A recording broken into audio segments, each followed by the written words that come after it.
রাসূল সাল্লাল্লাহু আলাইহি সাল্লাম একদিন মা আয়েশা হযরত রাদিয়াল্লাহু আনহাকে বললেন যে, আয়েশা, আজকে তোমার প্রতি আমি অনেক খুশি।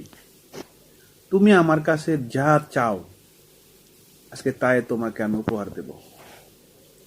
তখন মা আয়েশা মুস্কি হেসে বললেন যে, আপনি আমাকে উপহার দিবেন?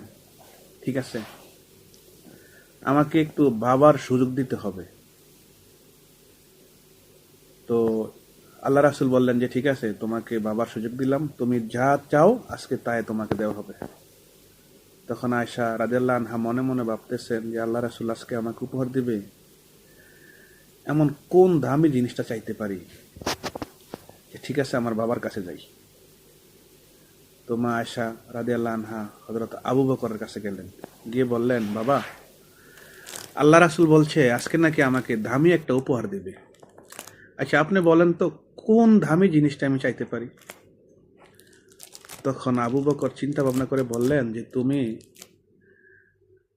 আল্লাহ রাসূলকে গিয়ে বলবে, ইয়া রাসূলুল্লাহ, আপনি যখন মেরাজে গিয়েছিলেন, আল্লাহ আপনাকে এমন কোন কথাটা বলছে যে কথাটা এখন পর্যন্ত পৃথিবীর মানুষকে আপনি বলেন নাই? ওই কথাটা আমি শুনতে চাই। তো এই কথা যেমন হযরত আবু বকর শিখিয়ে দিল, তখন মা আয়েশা রাদিয়াল্লাহু আনহা আল্লাহ রাসূলের সামনে আসলেন, এসে বললেন, ইয়া রাসূলুল্লাহ, আপনি আমাকে বলছিলেন উপহার দিবেন।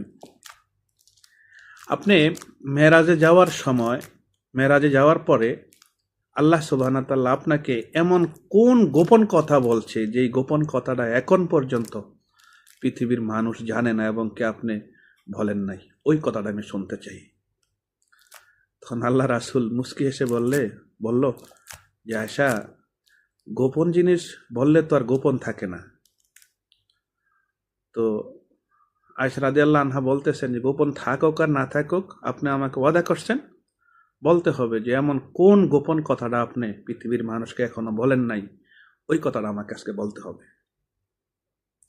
তখন আল্লাহ রাসূল বলতেছে যে, এই কথা তোমাকে আবু বকর শিখিয়ে দিয়েছে, কারণ আবু বকর ছাড়া এইসব ধরনের প্রশ্ন কেউ করার সুযোগ নাই, আর কারো মাথায় এসব ধরনের প্রশ্ন আসবেও না।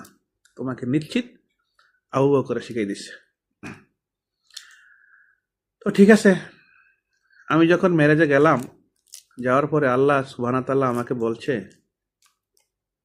যে, যদি ভাঙ্গা মন